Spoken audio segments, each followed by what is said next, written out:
have so many questions for y'all. But a comment that I saw on Facebook, I just kind of wanted to talk about it. Not sure if any of you guys are familiar with Minister Stretch Sanders. Are y'all? Yes. Familiar? Okay. Yes. And so I know he's a true advocate and community leader here in Vegas, and he's been on the show before.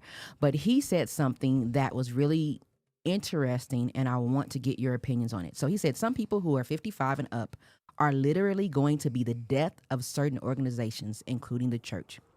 They are so stuck on doing things one way that they are losing the youth and younger generations.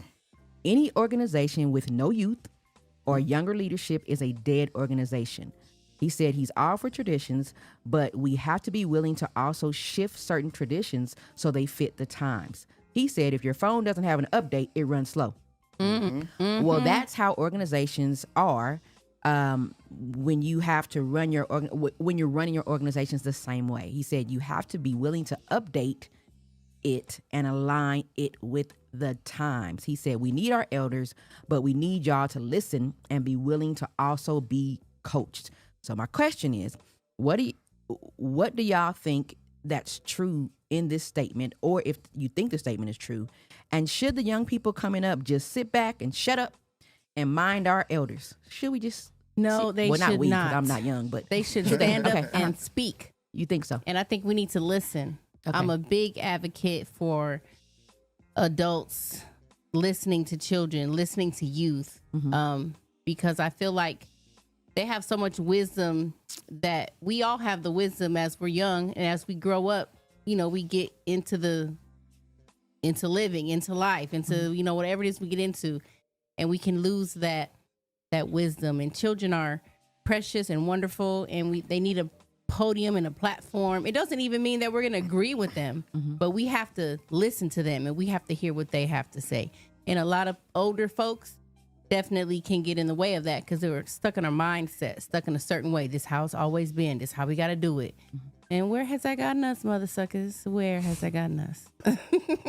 And I'm a veggie back off of what the minister was saying, but I'm gonna add this to it. This piece is this: if we didn't train the young people in a certain way, it's difficult. Now, this is for those organizations who haven't trained up their leadership. Okay. Now, if you don't train up the youth in a way that they can be heard, because it is kind of difficult to, you can't just listen to everything everybody is saying, youth or elder for that matter.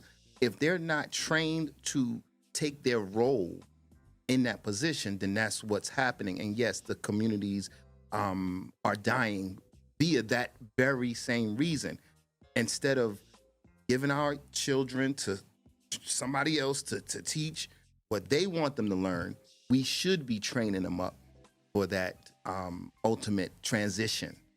So I agree with the minister. That's And I agree with what MVP is saying, but again, it's got to be with purpose. Yes. DK, you got something? Anything? Yeah, no, I agree. And listening with purpose is how everything has gotten done throughout history. And I feel like a lot of times getting stuck in tradition, sometimes we can get stuck in a rut.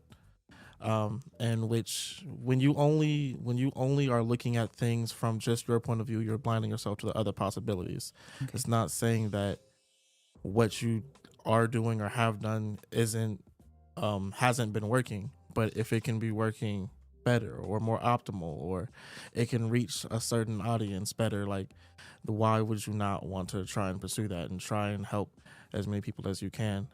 As an educator, I've sat down with my students and asked, like, how do y'all feel about the class? Like, what needs to improve? Do y'all like this? Do y'all like that? And I'll try to foster an environment that makes them feel safe enough to be honest. And in being honest, they gave me some honest feedback, and some of it, I'm not gonna lie, hurt a little bit. But in the long run, it helps me make the classroom better for them, so they can really intake this information, and like to go off of what Falcon said, like to help me better train them up so they can lead the next generation. So I don't want to just stop here. I feel like each generation should want the next generation to be better. Like, why would we want to stop at the wall. Why would we? This is what we know. This is where we've been. Okay, that's great. Let's push beyond that. Let's continue to stack and grow. Yeah, and don't argue for the limitations. A lot of times the mindset is one way and you don't want to grow from it, or there's an excuse why we can't do this because of that. We can't do this because of that. But I feel like a lot of times that argues the limitation, because we can do whatever we put our minds to. Absolutely. And so it sounds like both of you guys are saying this statement is absolutely true.